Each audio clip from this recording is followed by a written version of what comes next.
오늘 우리에게 주시는 하나님의 말씀은 마태복음 1장 1절부터 17절 그리고 누가복음 23절부터 38절까지의 말씀인데요.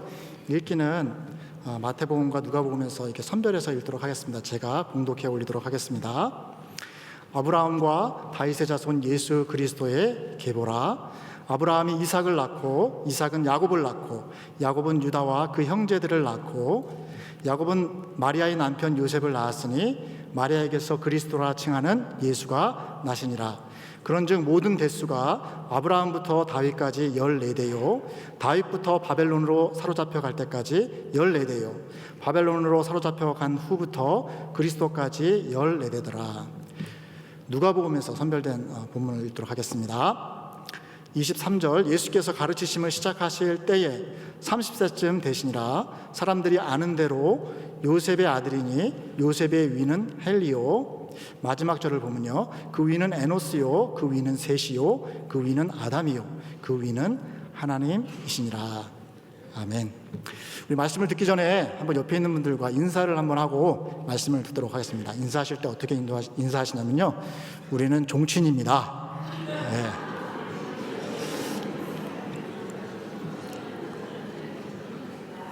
네, 우리는 종친입니다. 네, 우리 주님 안에서 종친이죠. 네. 오늘 본문 말씀은 예수님의 계보, 예수님의 족보에 대해서 우리에게 말씀해 주고 있습니다. 그래서 오늘 설교 제목이 예수님의 계보가 주는 복음인데요. 오늘 말씀을 통해서 살펴보고자 하는 것은 무엇이냐면은 예수님의 족보, 계보보다는 족보가 좀 더 익숙하시죠? 예수님의 족보가 우리에게 어떤 메시지를 던져주고 있는가 하는 것입니다. 여러분, 이제 더위가 본격적으로 우리에게 다가오고 있습니다. 한국에서도 아마 더위가 굉장히 이렇게 불볕더일 것 같은데요. 복날이 7월 18일입니다. 금방 복날이 옵니다. 여러분, 복날이 되면 뭘 하시죠? 네, 보양식을 드시죠. 네. 더우니까 기를 보호하기 위해서 보양식을 드시는데, 가장 많이 드시는 보양식은 삼계탕이 되겠습니다. 네. 그런데 진정한 보양식은 뭐다? 보신탕이다. 네. 한국에 있는 목사님들이 보신탕을 유난히 좋아하시는 것 같아요. 그래서 어떤 분이 우스갯소리를 하신 게 있는데, 왜 한국에 있는 목사님들이 보신탕을 좋아하는가? 개 있지 않습니까? 개를 영어로 하면은 DOG, 덕이죠. 그런데 그 글자를 거꾸로 하면은 GOD, God, 하나님이다. 그러니까 목사님들이 그렇게 보신탕을 좋아하는 게 아닌가 하는 그런 우스갯소리가 있는데요. 언젠가 한국에서 이렇게 좀 우스운 일이 있었습니다. 그건 뭐냐면은 서울시 동대문구 전농동에 사설 주차장을 운영하는 김 씨라는 분이 있었대요. 근데 그 옆에 렌터카 업소를 이렇게 운영하는 이 씨가 계셨습니다. 근데 이 씨라는 분한테 개가 한 마리 있었는데, 이 김 씨가 그 개를 주인 허락도 없이 잡아다가 먹은 거예요. 근데 문제는 무엇이냐면은 이 개가 토종, 순종 진돗개로서 5대 족보를 갖고 있는 개였다는 거예요. 그래서 시가가 무려 8천만 원을 호가하는 그런 개였습니다. 그래서 김 씨가 이 씨를 상대로 소송을 했습니다. 근데 소송하는 가운데 이 씨가 그래도 우리가 이웃사촌인데 서로 잘 끝냅시다 라고 하면서 결국 300만 원이라는 합의금을 주고 합의를 했다는 그런 우스운 얘기가 있습니다. 여러분, 개도 족보가 있습니다. 그리고 족보가 있는 개는 족보가 없는 개보다 그 가치가 월등히 높지요. 여러분은 족보가 있으신가요? 있으세요? 여러분에게 족보가 의미가 있습니까? 만약에 있다면은 여러분에게 족보는 어떤 의미가 있습니까? 오늘 신약 성경의 첫 번째 책인 마태복음이죠. 그리고 그 마태복음의 첫 장이 무엇으로 시작하냐? 바로 예수님의 계보, 즉 다시 말해서 예수님의 족보로 시작을 하고 있어요. 족보가 정말 중요하니까 처음에 그렇게 시작을 하고 있겠죠. 그런데 좀 어려움이 있습니다. 족보라는 것이 이름으로 나열되어 있기 때문에 그 이름 속에 있는 사람이 누구인지 잘 모른다고 한다면은 이 족보를 읽다가 너무 지루해가지고 잠이 드는 바람에 성경을 처음에 딱 들고 다 끝내지 못하고 성경을 아예 내려놓는 그런 경우가 많이 있다는 거예요. 그럼에도 불구하고 왜 성경은 우리에게 이 계보 있잖아요. 족보를 가지고 하나님의 말씀을 전하고 있는가 하는 사실입니다. 먼저 그래서 살펴보고자 하는 것은 무엇이냐면은 과연 성경에서 이 족보가 하는 기능이 무엇인가? 이 족보가 우리에게 무슨 의미를 주고 있는가? 그리고 이 족보를 통해서 하나님은 우리에게 무엇을 말씀하고자 하는가라는 것을 먼저 살펴보겠습니다. 이것이 첫 번째로 보고자 하는 족보의 기능입니다. 계보의 기능인데요. 여러분들 역사학 중에 계보학이라는 것이 있습니다. 이 계보학 사전에서 이 족보를 정리하기를 이렇게 정의를 했습니다. 한 가문의 계통과 혈연 관계를 알기 쉽게 체계적으로 나타낸 책으로 동일 혈족의 기원을 밝히고 그 혈통을 존중하며 가문의 계승을 명예로 삼는 한 집안의 역사책이다. 저는 뭐 다른 말도 많이 있지만은 한 집안의 역사책이다 하는 그 말이 제게 좀 다가왔습니다. 만약에 이 족보가 한 집안의 역사책이다라고 한다면은 그것이 주는 의미는 무엇이냐면요, 이 족보에 기록되어져 있는 인물들 이름으로밖에 남아있지는 않지만은 이 인물들은 역사 가운데에서 실제로 존재한 사람들이라는 것을 전해준다는 거죠. 그럼 감이 오시죠? 이렇다면은 성경에서 족보를 기록하고 있는 것은 무엇이냐? 족보에 기록되어져 있는 인물 한 사람들은 우리에게 이름으로밖에 다가오지는 않지만은 그 사람은 분명하게 역사적으로 역사 가운데서 살다가 간 사람들이다라는 것이죠. 그런 족보의 기능이 뭔지 좀 대충 감이 오시죠? 여러분 창세기에 보게 되면은 창세기의 족보가 계보가 10개가 나옵니다. 10개. 여러분 그거 아셨어요? 창세기에 사람들의 이름을 나열한 계보가 10개나 나와요. 그리고 이 창세기는 어떻게 보면은 이 계보를 중심으로 해가지고 구성이 되어져 있습니다. 그래서 어떤 이야기가 딱 나오면은 그 이야기를 계보로 정리를 하고 또 그리고 다음 이야기를 위한 그 시발점 있죠. 출발점으로 이 족보를 내세우고 있어요. 그래서 10개의 족보를 중심으로 해갖고 창세기의 이야기를 이렇게 이어가고 있다라고 설명하는 신학자들도 있어요. 10개나 되는 족보가 창세기에 있습니다. 예를 들면요, 여러분, 창세기 5장에 보면은 이렇게 기록이 되어 있습니다. 이것은 아담의 계보를 적은 책이라 하나님이 사람을 창조하실 때에 하나님의 모양대로 지으시되라고 기록되어 있는데 거기 보니까 아담의 계보다라고 적혀있죠. 창세기 5장은 아담의 계보를 우리에게 보여줍니다. 그리고 창세기 10장에 보게 되면은 노아의 아들 셈과 함과 야벳의 족보는 이러하니라 라고 되어 있어요. 그러니까 창세기 10장은 바로 노아의 세 아들의 족보가 기록이 되어져 있습니다. 자, 여러분, 족보가 역사 기록이라는 사실이 창세기에 나오는 이 바로 10개의 족보를 이해하는 데 정말 빛을 던져줘요. 왜냐하면은 여러분 우리가 창세기를 읽을 때 많은 사람들이 창세기에는 사람들의 이해나 아니면 사람들의 경험으로는 이해할 수 없는 납득이 안 가는 그런 이야기들이 많이 있습니다. 창조의 이야기 있죠. 창조의 이야기. 그리고 뭐 사람이 900살까지 사는 이야기. 또 그리고 대홍수가 나서 지상에 있는 사람들이 다 멸해졌다는 이야기. 이런 것들 있죠. 이런 것들을 그냥 우리가 지금 갖고 있는 이성으로 또 경험으로 보면은 이거는 있을 일이 아니라 그냥 신화지, 그냥 만들어낸 얘기지 라고 그렇게 생각할 수가 있습니다. 그런데 어떻게 보면 신화와 같은 이 이야기가 역사적인 사실이 되게 만들어주는 것이 무엇이냐면 바로 이 계보예요.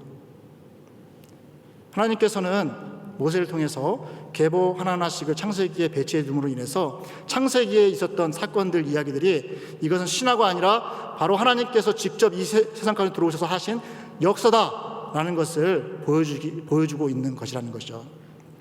그러면 자연스럽게 예수님의 계보도 동일하게 예수님께서 이 땅에 오셔서 이 땅에서 죽으시고 부활하신 것은 바로 이건 신화나 만들어낸 얘기가 아니라 바로 역사 가운데 실제로 있었던 역사다라는 것을 우리에게 증거해주고 있는 것입니다. 즉 다시 말해서 예수님이 역사 안에 오신 하나님이시다라는 것을 우리에게 어떻게 보면 선포하는 거예요. 제가 이 이 계보 있지 않습니까? 이 계보, 족보를 이렇게 설교 본문으로 해가지고 이렇게 묵상을 하다 보니까 어쩔 수 없이 또 제 족보를 좀 이렇게 공부하게 되었어요. 예, 자연스럽게 그렇게 가더라고요. 그래서 야, 나는 내 조상이 누구지? 예, 어렸을 때 족보를 본 적이 있었는데요. 오랫동안 족보에 대해서는 생각을 안 하다가 오늘 예수님의 계보, 예수님의 족보를 보면서 그럼 나의 족보는 뭔가 해서 좀 보게 되었는데, 저는 조씨입니다. 네, 보는 하만이고요. 그래서 하만 조씨라고 하는데, 우리 중에 조씨 계신가요? 네, 종친입니다.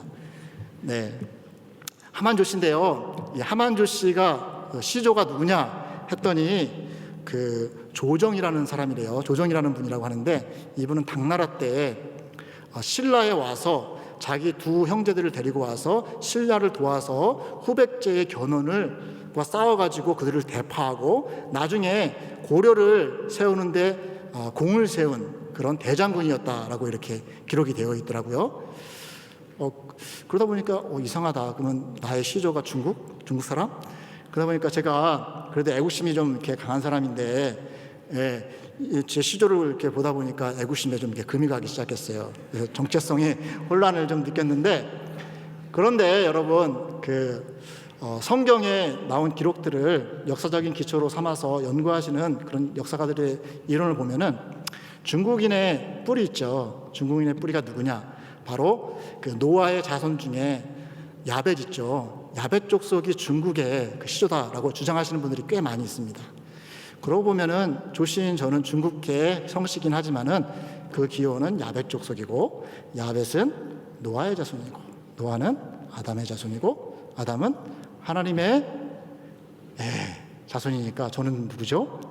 하나님의 자손이죠. 그러니까 정체성의 그 혼란을 겪을 일이 없어요. 그래서 정체성 혼란 끝 냈습니다. 이처럼 계보는요, 족보는 역사에 관심을 갖게 합니다. 역사에 관심을 갖게 해요. 그리고 역사에 관심을 갖게 되면은 과거의 사건을 통해서 현재의 우리를 제대로 볼 수 있게 됩니다. 그리고 그렇게 볼 때 이 계보는 의미 없는 이름의 나열들이 아니라 바로 그 계보 가운데 나와 있는 그 한 사람 한 사람은 바로 역사의 한 장면 가운데에서 살다가 죽었지만은 실제로 역사에 있었던 사람이라는 것을 우리에게 보여주고 있는 것이죠. 그러므로 예수님의 계보가 우리에게 보여주는 것은 예수님은 실제 역사 가운데서 이 땅에 오신 하나님이십니다라는 것을 우리에게 강력하게 선포하고 있는 것입니다. 자, 이렇게 예수님의 계보가 어떤 의미를 갖고 있는지 보고요. 그렇다면은 역사적 실체이신 예수님의 계보가 그럼 우리에게 무슨 메시지를 던져주고 있는가 하는 것입니다. 근데 결론부터 얘기하면은요, 우리에게 기쁜 소식, 복음을 전해주고 있다는 거예요. 자, 먼저 예수님의 계보가 우리에게 던져주는 복음은 무엇인가? 예수님은 하나님의 아들이다라는 것입니다. 예수님은 하나님의 아들이다. 누가복음 3장 23절과 38절을 보겠습니다.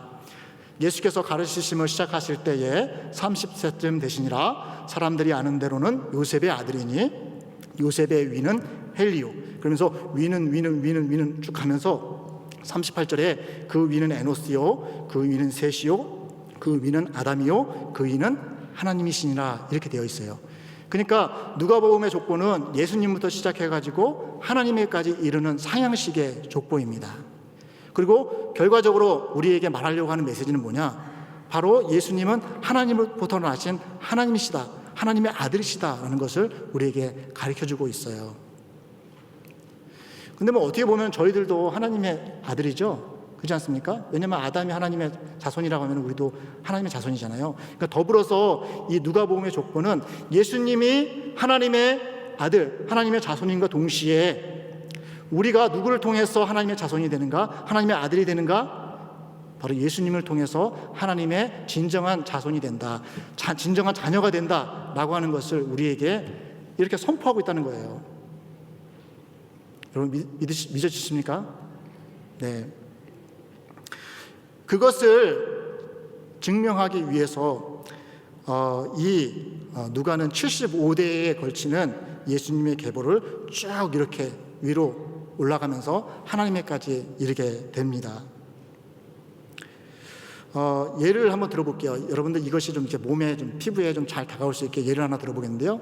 이것은 무엇이냐면은 어떤 것의 근원, 기원을 알게 되면은 그 기원에 대해서 근원에 대해서 알고 싶은 마음이 드는 그런 예를 좀 여러분에게 설명드리기를 원합니다.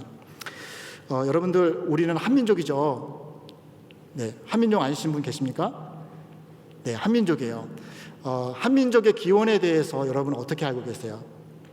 네, 우리의 기원이 누구인가? 대부분 중고등학교 때 국사 공부를 잘 열심히 하신 분은 우리 민족의 기원이 누구냐라고 다 얘기하면 하나같이 단군왕검이다 이렇게 얘기를 합니다. 네, 그렇죠?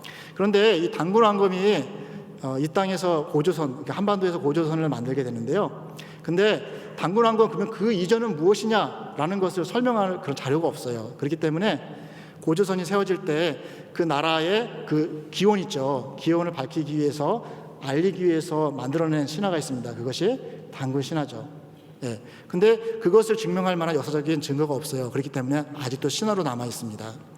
그런데 창조과학을 하시고 또 그리고 계명대에서 의대 교수로 계시는 우리 서민호 교수님이라는 분이 우리 한민족의 기원에 대해서 좀 흥미있고 신빙성 있는 과학적인 증거를 제시해 주는 것을 제가 좀 보았습니다.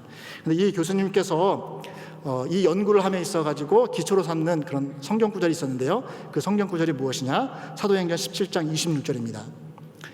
인류의 모든 족속을 한 혈통으로 만드사 온 땅에 살게 하시고 그들의 연대를 정하시며 거주의 경계를 한정하셨으니. 여기에 보니까 인류의 모든 족속을 한 혈통으로 만드셨다라고 하셨죠. 그러니까 한국인이나 또 그다음에 흑인이나 아니면 백인이나 다 그 혈통의 기원이 어떻다고요? 같다라는 것이죠. 하나라는 것이죠. 네. 그래서 이 말씀에 근거해 가지고 과학적으로 우리 한민족의 기원이 어떻게 성경에서 이야기하고 있는 그 기본적인 지식이 있죠. 모든 민족은 하나로 통한다. 기원이 하나다라는 그 사실하고 연결이 되어 있는지를 과학적으로 증명을 해요. 한 6가지 근거를 두고 증명하는데 제가 여러분에게 3가지만 소개를 하려고 합니다. 첫 번째는 무엇이냐면 언어학적인 증거인데요. 여러분, 민족의 기원을 연구하는 데서 가장 중요하게 그리고 가장 우선시하는 게 뭐냐면 언어입니다. 왜냐하면은 민족은 어족으로 분류하기 때문이죠. 그래서 여러분, 우리 한국어의 어족이 뭐죠? 네, 우랄 알타이 어족입니다. 네, 좀 어려운데요. 네, 우랄 알타이 어족, 알타이 어족인데요. 이 알타이 어족일 때 이 알타이어가 뭐냐면요, 터키에 있는 아라랏산 근처 있죠. 그쪽이 이 알타이예요. 그쪽에서 발생한 언어를 우랄 알타이어라고 합니다. 그런데 이 우랄 알타이어 그 어족에 속하는 언어가 터키어, 그리고 몽골어, 만주어, 그리고 우리나라 한국말이 거기에 기원을 두고 있습니다. 저 그림은 바로 그 아라랏산 근처에 있는 마을을 보여주고 있는데요. 터키 지역에 있는 곳입니다. 그래서 이 같은 어족에 속해 있는 이 어족들은요, 비슷한 단어들이 많이 있어요. 뭐 예를 들자면요, 여러분, 중앙아시아에 보면은 나라 이름 중에 우즈베키스탄이니, 카자흐스탄이, 키르기즈스탄이니 하는 스탄으로 끝나는 그런 나라들 있죠. 네. 근데 여러분, 그 스탄이 무슨 뜻인지 아세요? 네, 저기 나와 있죠. 스탄이 랜드, 땅이라는 뜻입니다. 땅. 근데 우리나라에서 조선시대만 해도 이 땅을 표현할 때 어떻게 표현했냐면요, 시오 땅으로 이렇게 표시를 했어요. 시오 땅. 읽기로는 스땅이라고 이렇게 읽었습니다. 그런데 그것을 합쳐가지고 땅으로 이렇게 발음하게 된 거였거든요. 근데 여러분, 스땅하고 스탄하고 좀 비슷하죠. 예, 이런 거예요. 이런 게 하나만 있는 것이 아니라 굉장히 많이 있다는 거예요. 예, 이런 같은 어족에 있는 그 어족끼리는 서로 이렇게 비슷한 단어들이 많이 있다는 것이죠. 그래서 이 언어학적인 연구는 우리 한국인의 조상이 바로 메소포타미아, 그것도 터키에 있는 아라랏산 근처에서 기원해서 이 말의 영향을 받고 왔다는 것, 그것을 증거하고 있다라고 이야기를 합니다. 두 번째 근거는 뭐냐면은 흑요석이라고 하는 좀 독특한 돌의 분포에 대한 것입니다. 여러분, 그림에서 보시는 것이 바로 흑요석인데요. 이것은 원래 바위돌인데 그걸 꽉 깨면은 저렇게 좀 날이 선 그런 모양으로 이렇게 깨지는 돌입니다. 그리고 이것들은 저렇게 날카롭게 깨지기 때문에 칼로 사용하기도 하고 또 그리고 화살촉으로 사용하기도 했던 것이 이제 역사적인 기록입니다. 그런데 이 흑요석이 어디에 주로 이렇게 분포돼서 유물로 발견이 되냐면은 바로 이 터키 지역, 중앙아시아 지역, 만주 지역, 그리고 한반도, 더 나아가서는 우리 그 아메리카 있죠. 여기에 인디언들이 살았던 그 지역 있죠. 그 지역 가운데서 이 유물이 발견이 된다고 그래요. 그런데 흥미있는 사실은 뭐냐면은 이 돌이 세계 어느 곳에서든지 다 이렇게 채집을 할 수 있는 거면은 모르겠는데, 이게 생산되는 생산지가 정해져 있어요. 예, 그게 어디냐면은 바로 아까 말했듯이 그 터키에 있는 그 아라라산 근처에 있죠. 그곳에서만 이 흑요석이 생산이 된다고 합니다.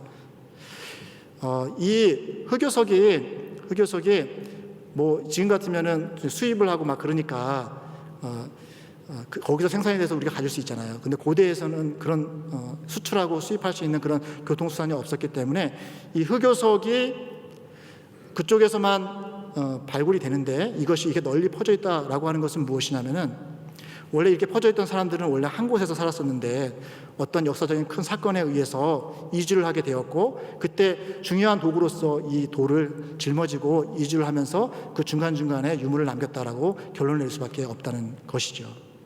바로 이 흑요석의 분포가 바로 우리 민족의 기원, 한민족의 기원이 바로 그 터키 지역에 있는 아라라산 근처임을 또 증거하고 있다라고 하는 것이죠. 그 다음에 세 번째로 이 황토 매장 문화입니다. 황토 매장 문화.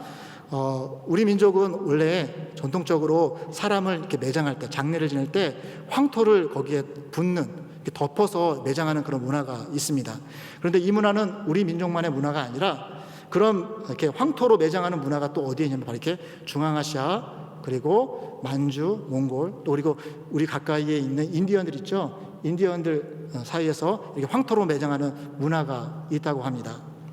그래서 여러분, 이 황토 있죠. 황토를 영어로 오클라라고 하거든요. 오클라. 예, 우리 여기 텍사스 위에 주가 뭐예요? 오클라호마주죠. 그러니까 이 오클라호마주는 무슨 뜻이냐면은 오클라에서 온 것으로서 붉은 땅이라는 뜻이에요. 황토색 땅이라고 따는 의미가 있습니다. 예. 그리고 여러분, 우리 물감 중에 황토색을 영어로 뭐라고 하면 오커라고 하거든요. 그게 다 여기서 온 거예요.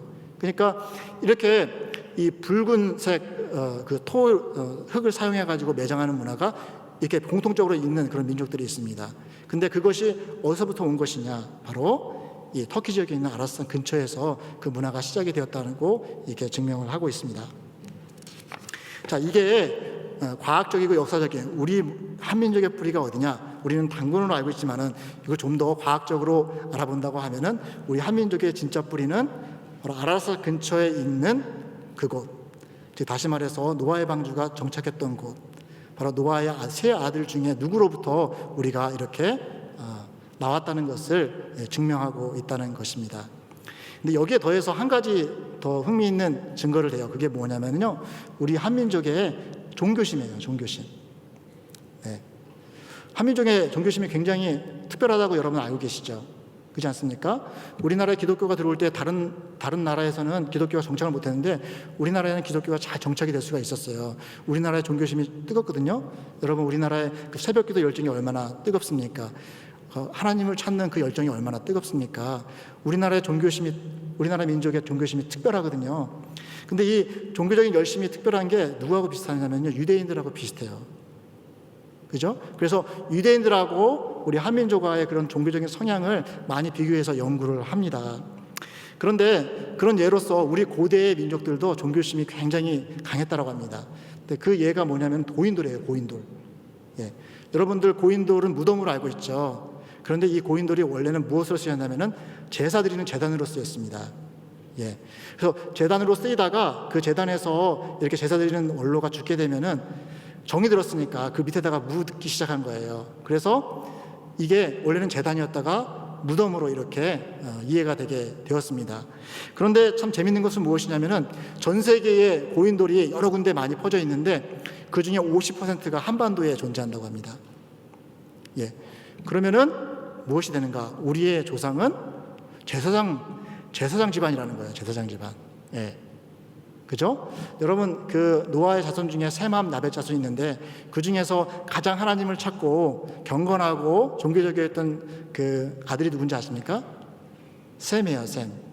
그래서 그렇게 역사가들은 추측을 합니다. 아마도 우리 민족은 셈계의 자손 중에 특별히 제사장 집안에서 그 뿌리를 찾을 수가 있다라고 이렇게 주장을 해요. 그러니까 여러분들, 우리 민족의 뿌리가 제사장 집안이었을 수 있습니다. 예, 그럴 가능성이 굉장히 커요. 그것도 셈족에. 예, 이렇게 이런 것뿐만 아니라 저기 보면 기원사와 단군기의 신관이라고 되어 있는데요.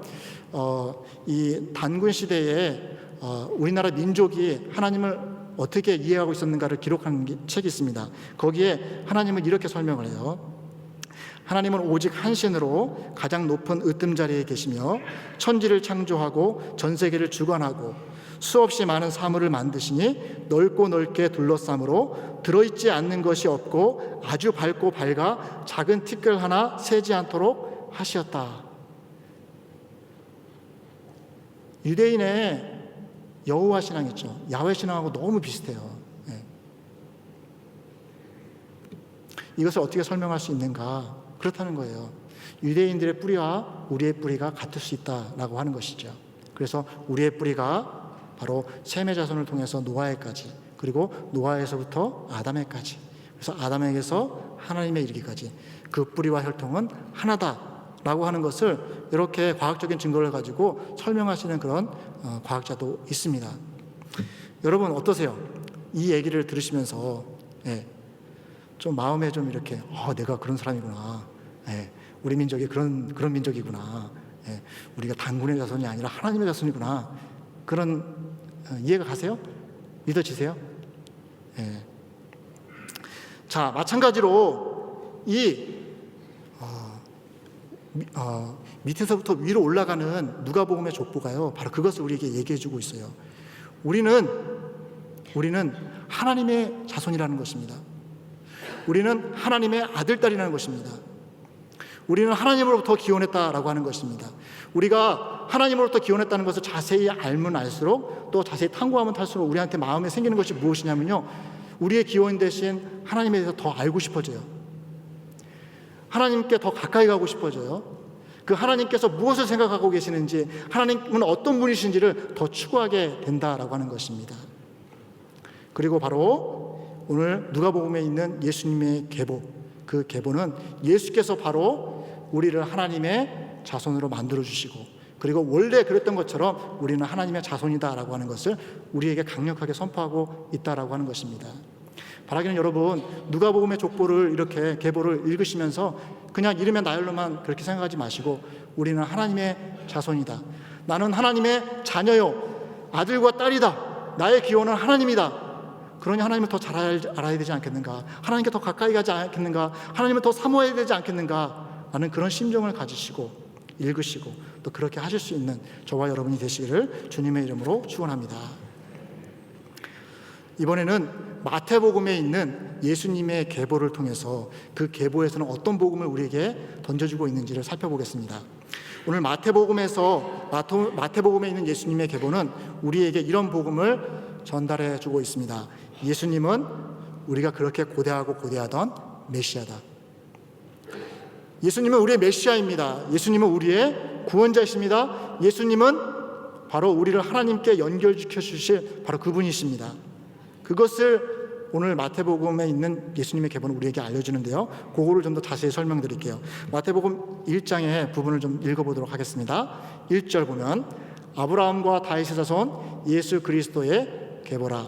아브라함이 이삭을 낳고, 이삭은 야곱을 낳고, 야곱은 유다와 그 형제들을 낳고 쭉 나가요. 그러다가 16절, 야곱은 마리아의 남편 요셉을 낳았으니 마리아에게서 그리스도라 칭하는 예수가 나시니라 되었습니다.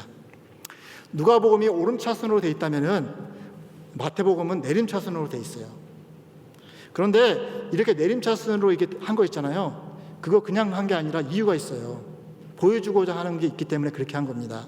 그것은 무엇이냐면은 1절에 기록된 대로 예수님은 아브라함과 다윗의 자손이다 라는 것을 보여주기 위해서 내림차순으로 이렇게 기록하고 있는 것입니다. 여러분, 마태복음의 주요 청중은 유대인입니다. 우리 모두긴 하지만은 주요 청중은 유대인이었어요. 그런데 유대인에게 있어서 아브라함과 다윗은 정말 중요한 사람이에요.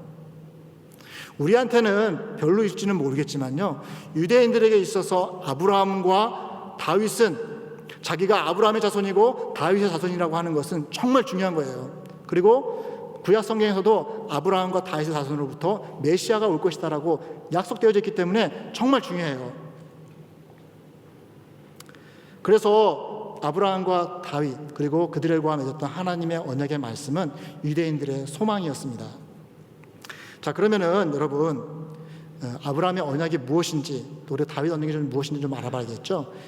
아브라함의 언약이 무엇인가를 알려주는 것이 창세기 12장입니다. 창세기 12장 1절부터 2절 말씀을 보면은 우리가 잘 아는 말씀입니다. 여호와께서 아브라함에게 이르시되 너는 너의 고향 친척 아버지의 집을 떠나 내가 내게 보여줄 땅으로 가라. 내가 너로 큰 민족을 이루고 내게 복을 주어서 내 이름을 창대하게 하리니 너는 복이 될지라 라고 하는, 아브라함에게서부터 큰 민족이 이루어질 것이고 또 그리고 그 민족을 하나님께서 복을 주시고 그 민족이 복의 근원이 될 것이다 라고 하는 그런 약속을 해 주셨어요.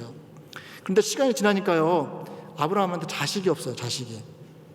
하나님께서 분명히 나를 통해서 민족에게 큰 민족을 이루고 땅을 주시고 또 그리고 열방에게 복을 주시겠다 했는데 자식이 없는 거예요. 그냥 불안하잖아요. 그때쯤에 하나님께서 아브라함을 찾아오셔서 언약을 맺으십니다.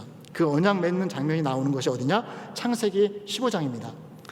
창세기 15장은 바로 하나님께서 아브라함의 그 불안한 마음을 이렇게 다독이시면서 확실한 언약을 주시는 부분인데요. 그 중에 핵심 구절이 뭐냐면 17절과 18절입니다.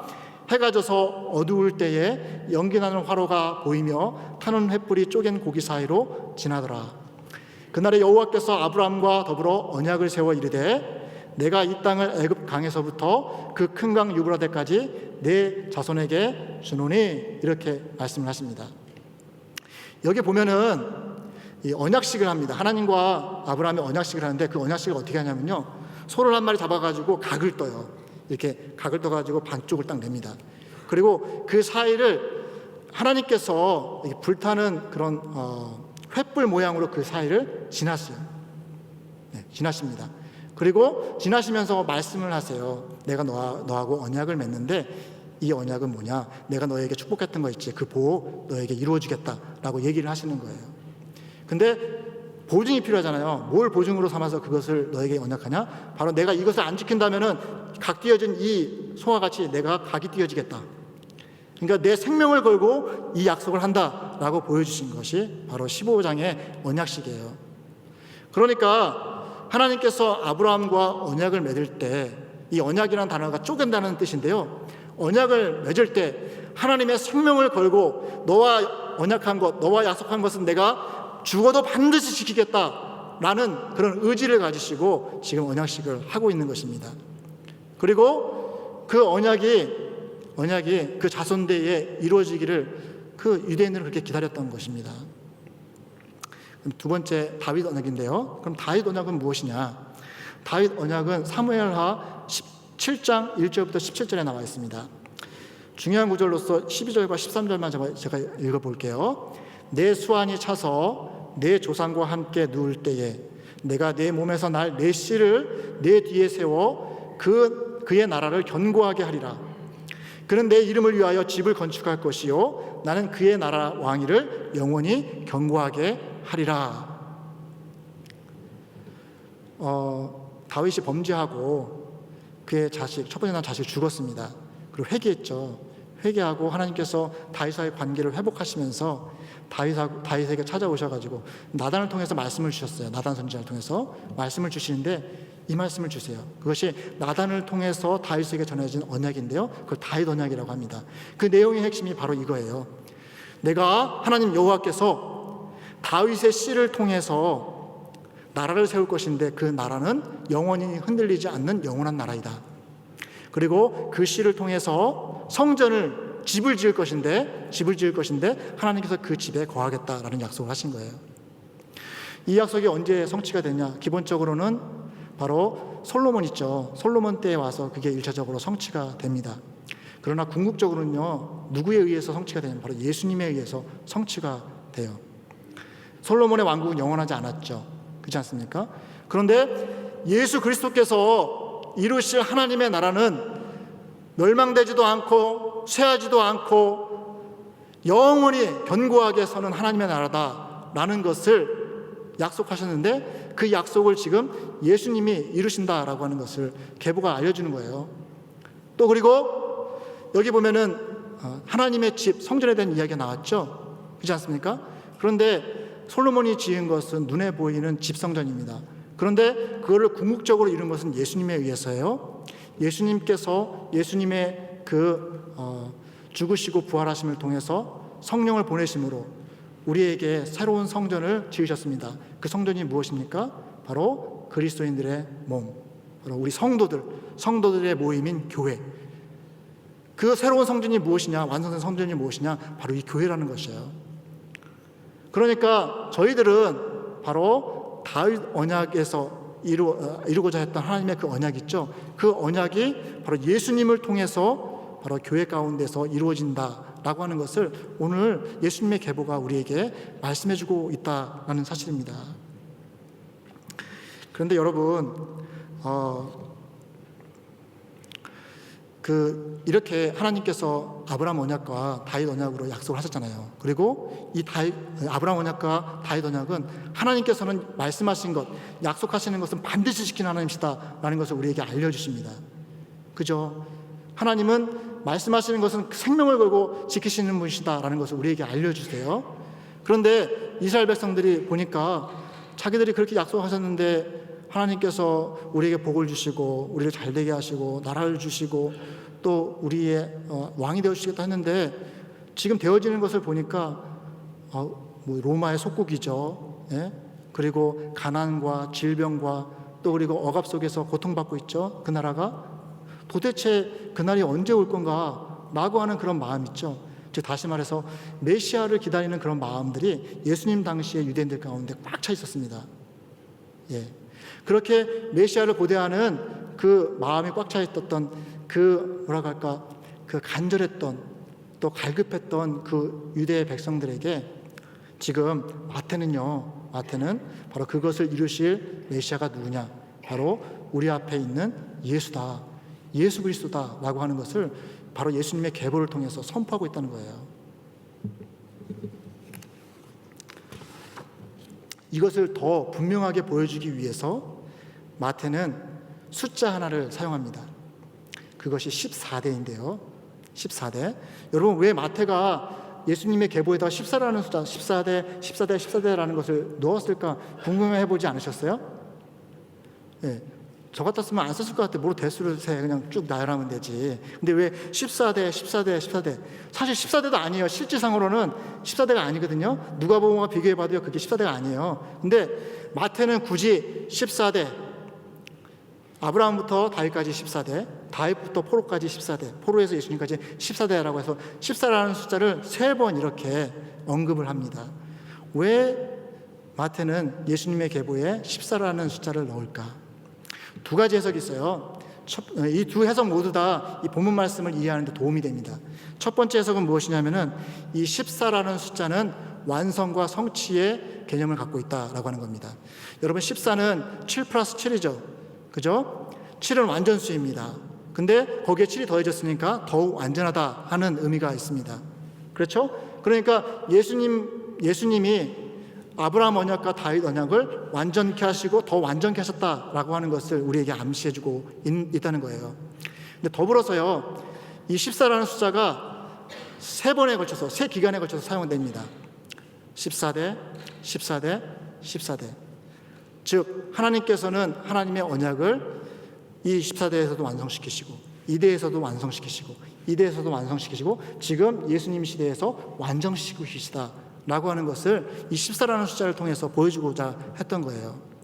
이게 첫 번째 해석이고요. 두 번째 해석은 무엇이냐면은 유대인들은 히브리 단어는 자음을 이렇게 연결하면서 쓰여진 단어입니다. 그런데 유대 사람들이 재미있는 습관이 있어요. 뭐냐면 단어에다가 그 단어의 가치를 부여해요. 숫자로서 가치를 부여하는 그런 습관이 있습니다. 마치 암호화시키는 그런 습관인데요.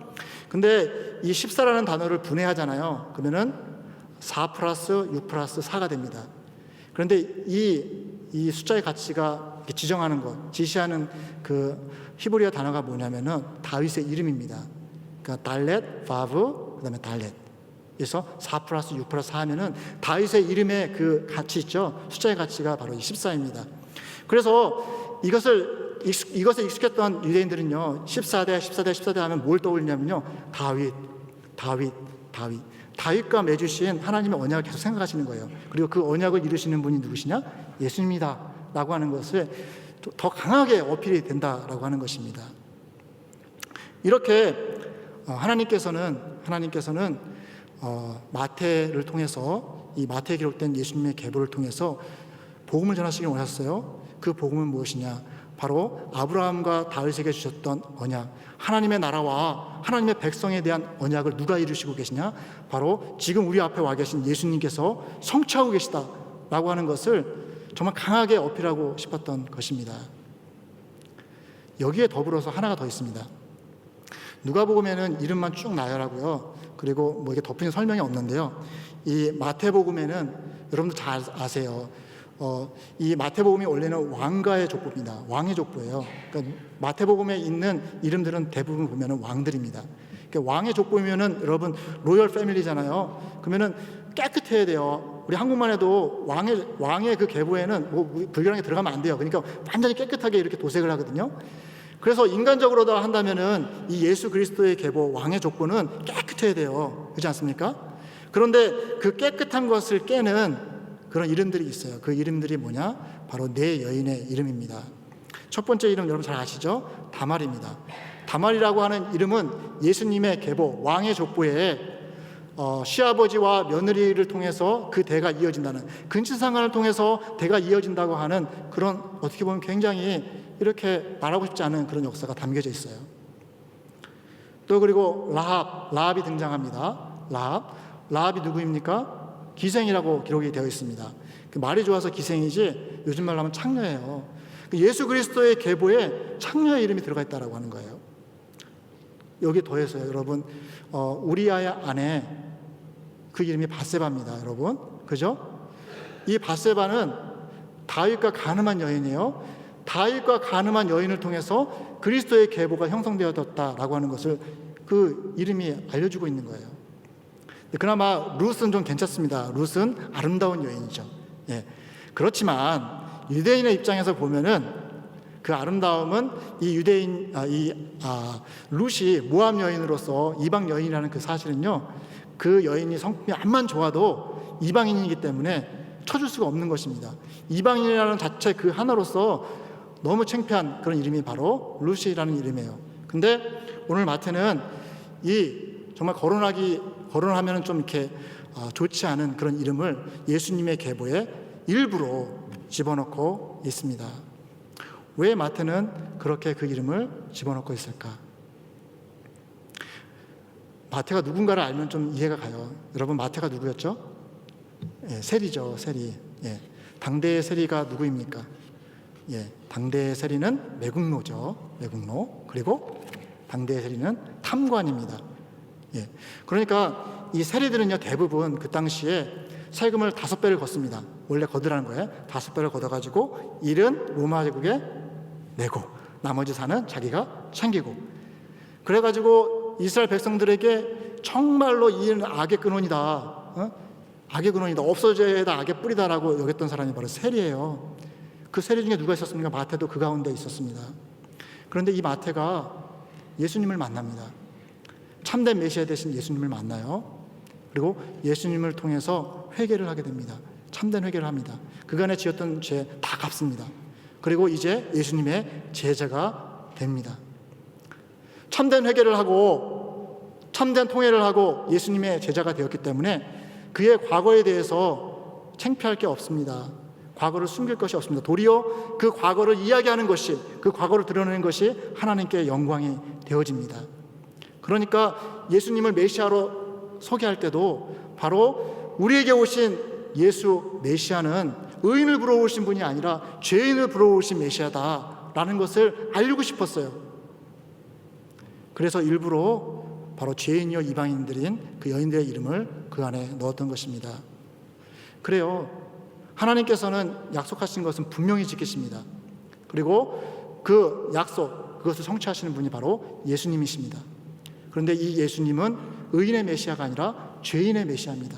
우리와 같은 죄인의 메시아라고 하는 거예요. 그리고 그렇게 구원받은 우리 예수님의 제자들한테 너희도 동일하게 죄인들을 구원하는 일을 하라고 우리에게 이렇게 인커리지 하세요. 이것이 바로 족보가, 예수님의 계보가 우리에게 던져주는 메시지다라고 하는 것입니다. 이제 말씀의 결론을 맺도록 하겠습니다. 여러분, 예수님의 계보는 그냥 의미 없는 이름의 나열이 아닙니다. 그것은 성경에 기록된 그 말씀들 하나하나가 바로 역사적 사건 안에서 역사적 실제라고 하는 것을 우리에게 알려주고 있습니다. 그리고 예수님의 계보는 우리에게 복음을 전해주고 있습니다. 예수님의 계보는 예수님께서 바로 하나님의 아들이신 것을 우리에게 알려주고 있습니다. 더불어서 우리가 예수님을 통해서 하나님의 아들이 되는 것을 알려주고 있습니다. 하나님의 딸이 되는 것을 알려주고 있습니다. 그래서 우리로 하여금 하나님께 더 가까이 가게, 하나님을 더 알고 싶은 마음이 들게, 하나님을 추구하는 마음이 들게, 하나님을 사모하는 마음이 들게, 하나님께서 무엇을 좋아하시는지 그것을 추구하는 마음이 들게끔 우리를 인도해 가십니다. 또 그리고 예수님은 죄인을 구원하신 메시아이십니다.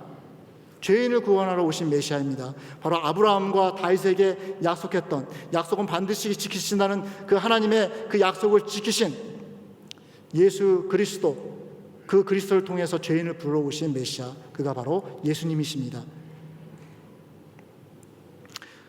이제 이렇게 언약을 지키시고 또 그리고 죄인들을 부르시는 이 메시아 되신 예수님께서요, 우리에게 또 다른 약속을 주세요.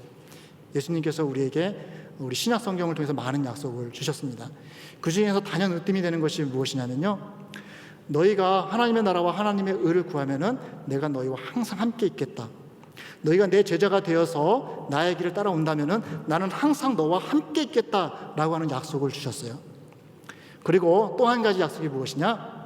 나는 분명히 간 대로 온다. 나는 분명히 다시 온다. 라는 약속을 하셨습니다. 이 예수님의 계보가 하나님은 약속한 것을 반드시 지키시는 분이시라는 것을 우리에게 말씀하고 있다면 예수님께서 하신 약속은 분명히 반드시 이루어질 것입니다. 그리고 오늘 이 예수님의 계보는 우리에게 도전하고 있어요. 우리가 제대로 된 신앙생활을 하려고 한다면 바로 하나님께서 우리에게 약속하신 그 언약의 말씀을 굳게 붙잡고 살아야 한다는 것이죠. 여러분, 일제시대에 시인 시문이 우리 한국의 해방을, 일본으로부터의 해방을 이렇게 열망하면서 지은 시가 하나 있어요. 그게 그날이 오면이라는 시인데요. 여러분, 이 그날이 오면에 이 그날을 예수님께서 다시 오실 그날로 이렇게 생각하시면서 한번 좀 이 시를 한번 묵상해 볼게요. 여기 보면은 그날이 오면은 삼각산이 일어나 더덩실 춤이라도 추고 한강물이 뒤집혀 용솟음칠 그날이 이 목숨이 끊기기 전에 와주기만 할 양이면 나는 밤하늘에 나르는 까마귀와 같이 종로의 인경을 머리로 들이받아 울리오리다. 두개골은 깨어져 산산조각이 나도 기뻐서 죽사움에 오히려 무슨 한이 남으리이까. 그날이 와서 그날이 와서 육조 앞 넓은 길을 울며 뛰며 뒹굴어도 그래도 넘치는 기쁨에 가슴이 미어질 듯 하거든. 드는 칼로 이 몸의 가죽이라도 벗겨서 커다란 북을 만들어 들쳐매고는 여러분의 행렬에 앞장을 서오리다. 우렁찬 그 소리를 한 번이라도 듣기만 하면 그 자리에 거꾸러져도 눈을 감겠소이다. 여러분, 가슴에 확 다가오지 않습니까? 우리가 적어도 예수님의 다시 오심을, 그리고 예수님의 말씀이 성취될 것을 기다리는 예수님의 제자라고 한다면은 적어도 이 시인 시문의 그 마음보다는 더 간절하게 또 그리고 고결하게 예수님의 말씀이 이루어지기를, 그리고 예수님의 다시 오심을 우리가 기다려야 되지 않을까 하는 그런 마음이 듭니다. 바라기는 우리 영락교회가, 이 자리에 모인 우리 성도님들이 하나님의 말씀은 분명히 이루어집니다. 하나님께서 언약하신 말씀은 분명히 이루어집니다. 그리고 예수님은 분명히 다시 오십니다. 이 말씀을 붙잡으시고 신앙생활 제대로 하실 수 있는 저와 여러분이 되시기를 주님의 이름으로 축원합니다. 아멘. 기도하시겠습니다. 하나님 아버지, 감사합니다. 오늘 예수님의 계보를 통해서 더욱 하나님을 알고 싶은, 더욱 하나님을 사모하는 마음 주신 것을 감사합니다. 죄인을 구하러 오신 메시아 예수님, 그 주님의 다시 오실 날을 고대하는 마음도 주신 것 감사합니다. 이제 주님께서 하나님의 나라의 왕으로 오셨사오니 주님, 이제 우리를 다스려 주시옵소서. 주님 다시 오실 때까지 우리의 생각과 우리의 삶과 우리의 인생을 다스려 주시옵소서. 그래서 우리를 주님의 자녀답게, 주님의 백성답게, 주님의 제자답게 지켜 주시옵소서. 예수님의 이름으로 기도합니다. 아멘.